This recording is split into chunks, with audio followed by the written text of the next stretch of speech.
Hello, John. Welcome to the show. Thank you for being here. Well, thank you for having me on. Super excited to get into all of this. Yeah, very excited as well. You are running multiple projects and businesses at the moment, so there's a lot to talk about. We'll try to focus on the most exciting things. But before we do that, perhaps could you briefly introduce yourself and what you do? Yeah, so John Redman, founder, CEO of, I suppose, two main businesses and then my third sort of side project. So my two main businesses are, one is Modo25, which is a performance marketing agency that helps ambitious brands grow their digital marketing online. And that's like a Google Premium partner, Meta partner, TikTok, all the usual channels you would expect. I suppose there's something slightly unusual about that business is we actually help brands over time if they want to go in-house, and we teach them how to do it, and we sort of then work with them on strategy and best practice and training. So it's a slightly unusual agency model, working with some very big global household retailers and travel brands. And then what underpins all of that, I suppose, is our technology platform, which is called ASK BOSCO. And what ASK BOSCO does is it pulls in all your marketing data and your platform e-commerce or transaction data, and then stitches all that together into one model, which we've then built our own AI on top of, which you can then go into and say, right, what happened last week? What should we do next week? And that almost becomes like your digital marketing exec in your pocket, or it becomes like your data analyst in your pocket, and it predicts where you should spend your money. And ultimately, I suppose the business case is there. Most people would like to spend less money on media and make more profit. And that's really hard normally, because getting and stitching all that data together is hard because it sits in so many different places. So that's the core problem we solve. Right. And I suppose initially we were selling that in the enterprise. And the most recent exciting news is we've taken that, bundled it up and put it inside the Shopify app store.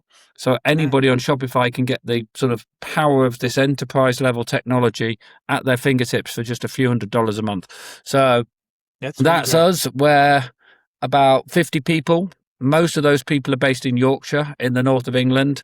Another unique thing about our business is we operate a 4-day week, but pay everybody a full-time salary.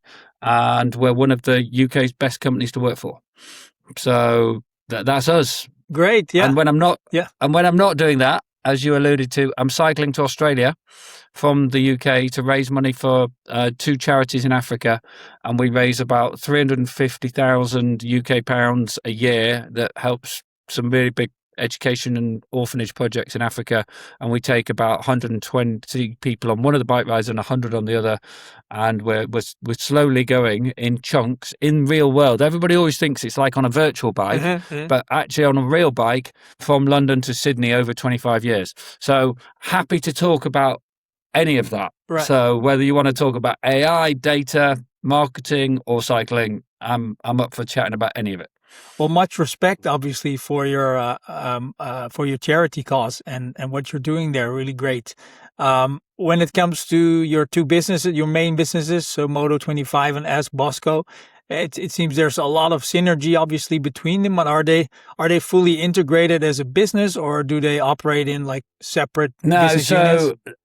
It's a good question. They technically are. We run one group P&L, so Modo25 is arguably the holding group, and the way I would describe it is Modo25 is like Alphabet and ASK BOSCO is like Google. And one day we'll hopefully be bigger. Obviously. Yes. How far are you along that course? We're probably like a point of a percent. We're like a point of a percent the size of Google. We might be a rounding error for Google, but you've got to aim big. Well, that's as big as it can get. One of the biggest companies in the world. I would like to know, obviously you've been in marketing and sales for a really long time. What were you doing before any of this? Like what did 19-year-old John think he was going to be doing in the world? I don't know if this is a leading question and you've done your research, but I was hoping to be a fighter pilot, and I actually got taught how to fly planes whilst at college at university in Nottingham. And then the Royal Air Force and I agreed to disagree, and I left. But yeah, I was going to be Top Gun, so Maverick. Wow. That was my plan. And that didn't work out. And I didn't maybe go to as many lectures at university or school as I should have done because I was going to be a pilot and I had the opportunity to be a pilot.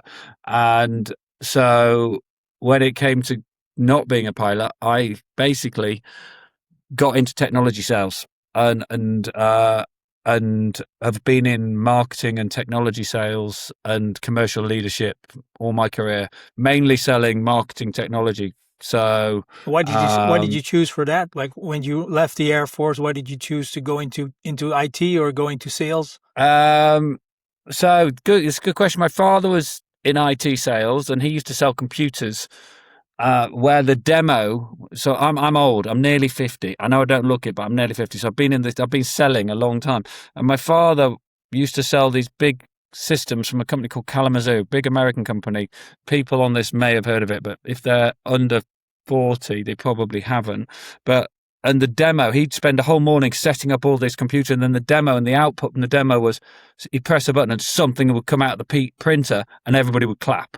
Right? It was like, and that was like in the 80s and 90s. Magic. And it was like magic. Yeah. What do you mean we can like print out a profit and loss statement? This is amazing. So I always had computers in my life. I was always fascinated with, and I used to code my own games as a kid. I did maths and physics. I've always been fascinated with technology. And my father said, the internet and this technology thing isn't going to get any smaller. You need to get into this now. And I followed his advice and got into technology. Cool. Yeah, that sounds like you're a very product focused person. Also, like build a great product, focus on the technology. How do you see that balance between the product and actually marketing that product and selling? Because you've been doing both very successfully, obviously. This is a really interesting question. I would have said, if you'd asked me that maybe 5 or 10 years ago, you can market and sell a bad product and do okay.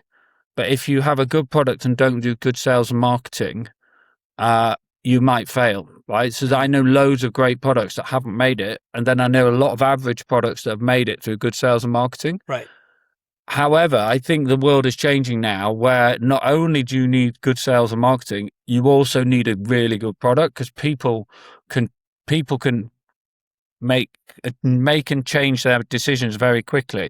And there's so much choice in the terminology of SaaS, and everybody's saying AI is going to kill SaaS. And personally, I don't believe that, and we can get into why I don't believe that in a minute. But having a product that can demonstrate value really quickly to the user without the need for a salesperson to be able to explain it, I think is really important. So making it obvious, like if I use this thing, it's going to change my world because, and that's what we're trying to do on the Ask Boss. So I am passionate about product design, about like, no, it needs to, it's like, if Apple can build amazing things and Tesla can build amazing things, why can't everybody else and why can't we? Right? Yeah. So it's like I've never had to go on a training course on how to use my iPhone, right, or how to use my car. It just works, right? So why can't all software interfaces and user experiences be as clean and as simple and as obvious as that?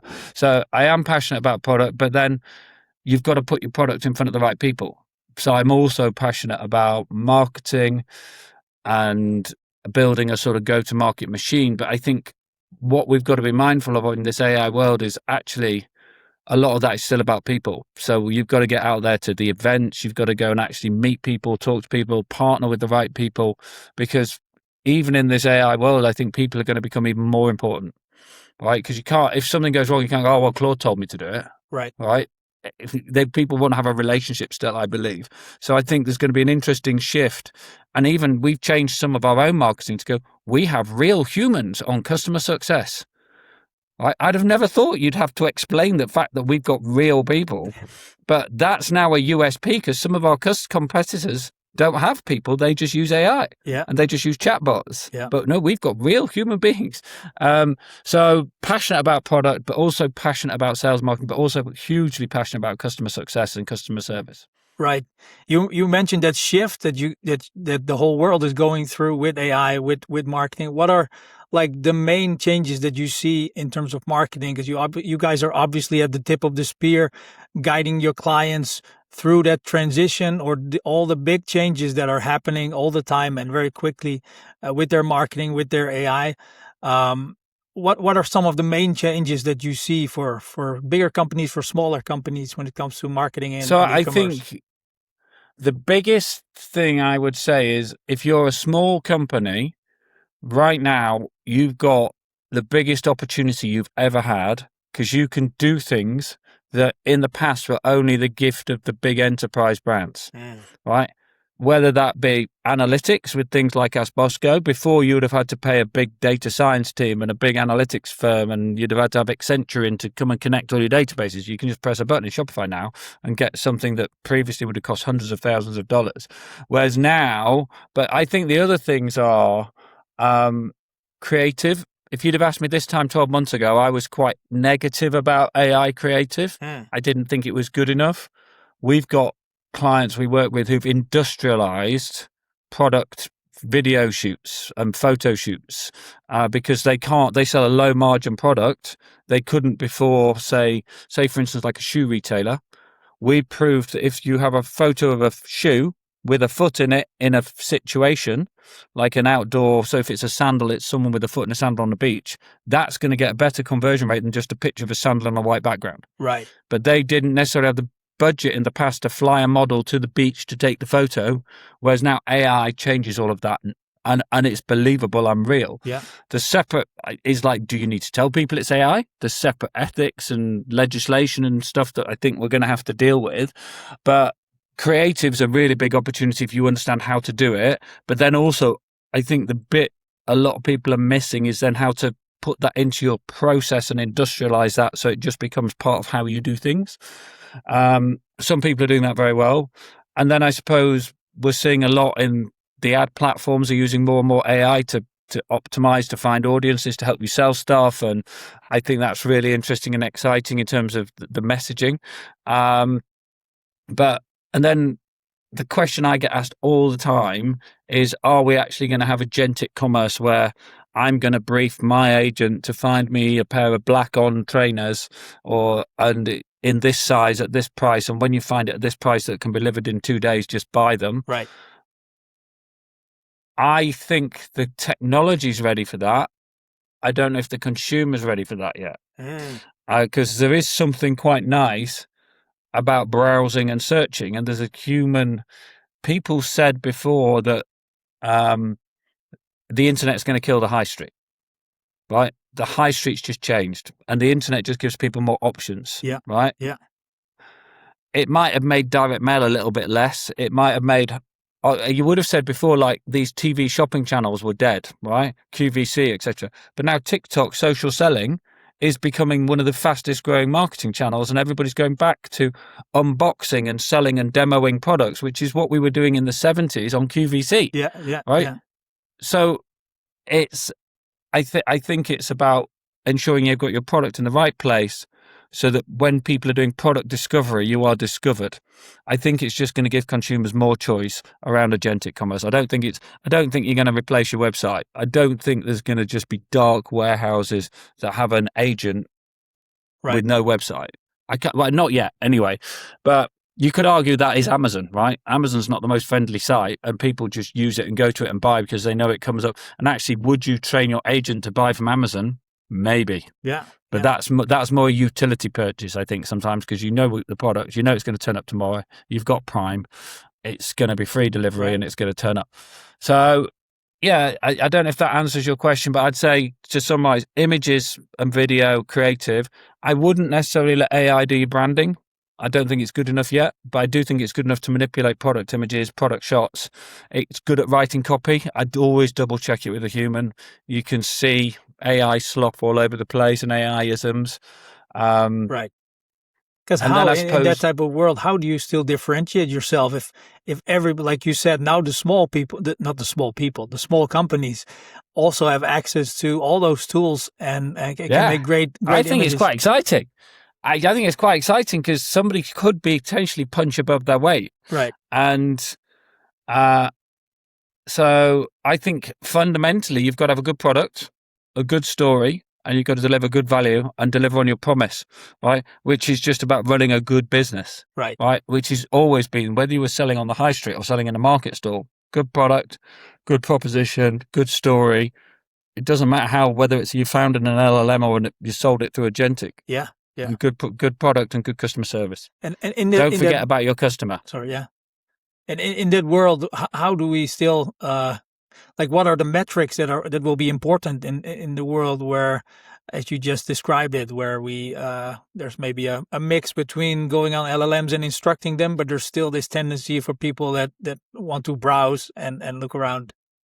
I think the tricky piece in there will be connecting it all up and understanding who your customers are and working out how you join up right. So that actually was John Redman's agent, and actually John Redman also bought from this store on this day, and understanding almost like your customer data, joining it and stitching it all together.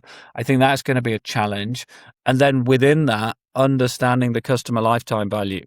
Right. If we're particularly talking about like from that point of view, but I think there's a lot of talk about visibility in LLMs. There's a lot of talk about agentic commerce. It's still a tiny percentage of overall like traffic to people's websites, but it's increasing all the time. But it seems to have got the ear of the C-suite.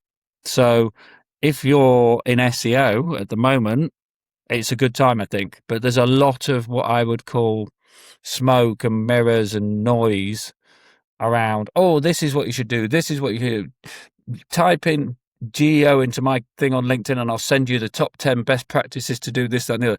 And there's a lot of people, in my opinion, making stuff up and claiming to be AI experts, right? Right. I don't think you can be an AI expert right now because it's changing so fast. You can be an AI enthusiast, but I don't think you can be an expert.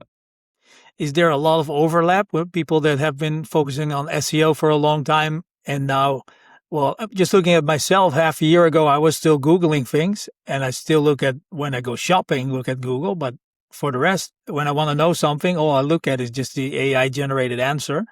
Is that completely dead right now, or is there a lot of overlap for companies? I know we've got all the data that would say like the search clicks are down and impressions are down, so people are searching less and finding their answers. So I suppose that if you think about user behavior, people want answers to information, right? And if you think you can get as good an answer or a better answer or a more concise or quicker answer, people are shifting to LLMs.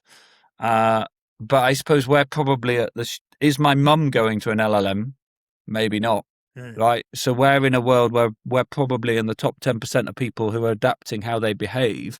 So there is a danger you can end up in this echo chamber of everybody's doing this. But actually, you've got to remember, we work in an AI technology business. Of course, we're all on Claude, but is everybody else yet? Right. Maybe not. Right. Yeah. Right. So if you look at the data, it's still Google's still 90+% of like traffic to people's websites, whether that's organic or whether that's paid. Although Facebook for the first time this month in terms of July, is overtook Google in terms of ad revenue. So that's interesting. Yeah. Yeah. Right. And I think it's their new Andromeda algorithm where it gives people more creative alternatives, and they seem to be better at finding the audience, and they seem to be better at spending people's money. Yeah. Well, both have a lot of data, obviously. I was wondering, sort of moving into a different topic. Your current business, you have a whole range of partners, investors, strategic partners, experts in their fields. What's your experience with partnerships? Like, obviously, you didn't choose those people only for the financial boost that it would give your company. It does seem like there was a strategic choice in there. How do you see the value of partnerships and bringing in partners into your business? What's important for you in there? Yeah, well, to put it into context for your listeners, is one of my lead investors was the founder of Skyscanner, right? So he was the first tech unicorn in Europe, and knows a lot about the internet, knows a lot about digital, and he was the technical founder. So that and he solved this problem of like stitching together data, and he understood the problem we were trying to solve is like, if you could work out where to spend your money and make more profit, that's like what everybody's trying to work out. So yeah, when I've been choosing investors, having somebody who can also add value in terms of whether it's contacts or whether it's context. One of our best investors is actually a retailer. Right. So somebody actually advised me, and it was some of the best advice I've had. He said, I was saying, "Oh, I'm thinking about getting some investors on board to help us grow the business faster. What do you recommend?" He goes, "You should ask a customer to invest." I goes, "How do I do that?" Like, you can't just be like on your quarterly review meeting, go, "Oh, hey, do you want to give me some money?" And I sort of posed a question to this client, and I said, "Oh, we're building this tech platform that's going to do this." And before I'd finished my sentence, the guy goes, "If you're after investment, we're in." Wow. And I was Unexpected. like, "Oh, yeah." And he goes, "We love what you do." And and actually their chairman now sits on our board, and he's like our product evangelist because he's a user. Right. Right. And he comes in and he goes, I was using the products. I think we need to do this, and this. So having that, as well as they invested hundreds of thousands of pounds, that was fantastic. But also having somebody in and around the business who is actually your customer, Right. who's really passionate about solving the same problem is very valuable. And then also like strategic industry people who've grown other ecosystem e-commerce businesses, or other people who've grown big digital businesses. It's just good to have them to be able, because they obviously want to get a return from their capital, but also they're intellectually curious about the problem you're trying to solve. Yeah. So no, I'm very fortunate that we've got a very good cap table of investors who not only provided sort of capital, they also provide insight and strategy and a network of contacts. Yeah. Great advice also on the bringing somebody on that's your customer. That's really helpful for a Well, lot of yeah, people. that was I'd have never thought. I mean, in fact, we're looking at. In fact, we've got other customers now who've also become investors Right. that I never thought would be a thing. And also, I suppose that secures that customer, because you'd have to be really bad for them to leave. Yeah. Gotcha. Perhaps as a final question, if you would, we already talked about the 19-year-old John and how he started looking at the world. If you would sort of meet him again and you could advise him, he did want to go into marketing, into sales, follow that future, but he's starting right now. Like, what would you advise him to do?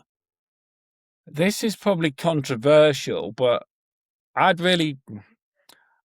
think real life first-hand experience, and I suppose it depends. One of my biggest regrets is not setting my own business up earlier. I've helped a lot of other people become very wealthy. And I always have treated every job I've had, I've always treated it as if it was my own business. Right. And actually, what if I'd actually taken that step earlier? I actually did run a few side businesses when I was at college, and my parents, when I didn't join the Air Force, my parents discouraged me from continuing those businesses. Said, "No, you need to go get some real world experience with a proper company." So yeah, I think there's never been an easier time to set up a business than right now, right? In terms of banking, in terms of technology, in terms of risk, right? It's completely normal if you want to set a business up and run it from your kitchen. Whereas if you tried to do that 30 years ago, that would have been mental. Right? You'd need an office, and even just trying to open a bank account, even 6-7 years ago when we set this business up, trying to open a business bank account was really hard. Yeah. Right? Yeah. Whereas now, I reckon you could set a business up in an afternoon, build a website in a day, and be taking orders the next day. Right. I really think you could.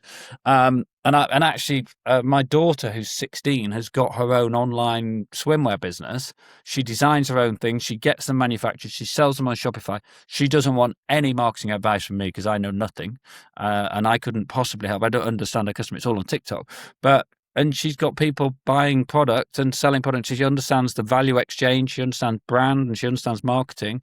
But she manages that whole business. I said, "Why don't you change the website on your phone, on your laptop?" And she goes, "I can just do it on my phone." So she's editing her website on her phone. Wow. And running her business all from her phone. And that's just the way her brain thinks. And I think the biggest advice I would have given myself now is you don't need a job. Maybe, right? And this is probably not what some of the parents out there want to say. Maybe you don't even need to go to college. Yeah. Yeah. Right. Yeah. Because that would be a Right. follow-up. Like, would you still advise you people to end go up to college, university? Yeah. You go into loads of debt now, particularly in the UK. And why not just go out there and get on with it? So yeah, I wish I'd started my own business earlier, and some of the ideas I had, and I don't know if it's just because that idea has become good, and I'm sort of making up the fact I thought of it, but there's some businesses I see around and go, I thought that was a good idea, and I didn't do anything about it. So yeah, I suppose. But I was never financially in a position where I had a backup plan, really. So I had to have money to pay my bills. Yep. So, but yeah, that would probably be my advice: is take the risk, go for it. Great Because advice. it's amazing what you can achieve when you've got that motivation. Yeah. Obviously. Yeah. Great advice. And yeah, I think a lot of young people are getting started and starting with something more easily, and the notion of having to go to college is not as obvious as it used to be. Yeah, it's going to be very interesting to see how those type of things in the society play out. John, I know you are on your way with your team to celebrate and close off the day, so I won't stop you from that. I want to thank you so much for being on the interview and to share your wisdom, share your experience with us. And as you said, you wanted to start your business earlier than you did now, but there's still a lot of time left, and really looking forward to see when you're going to catch up Google. Well, I was saying this to my wife only the other day. She goes, well, what happens if hopefully somebody comes along and buys our business, or I sell it to the management team, or something happens or whatever in the next 3 to 5 years? And my wife was like, then what are you going to do? Because you're not the type of person to just retire. But I think there's the other thing, if you think about health and wellness and longevity now, all right? I know some super fit people who are still working in their 60s and 70s. Right. So it's like, I'm only halfway, and I'm 30 years in. I'm literally halfway. So I'm still think there's a whole second career ahead of me. Right. Well, we'll keep following you and really looking forward to see how that plays out. Yeah. Well, thank you for having me on. It's been fantastic. Thank you, John. Have a great evening. Yeah, you too. Thank you. Bye-bye.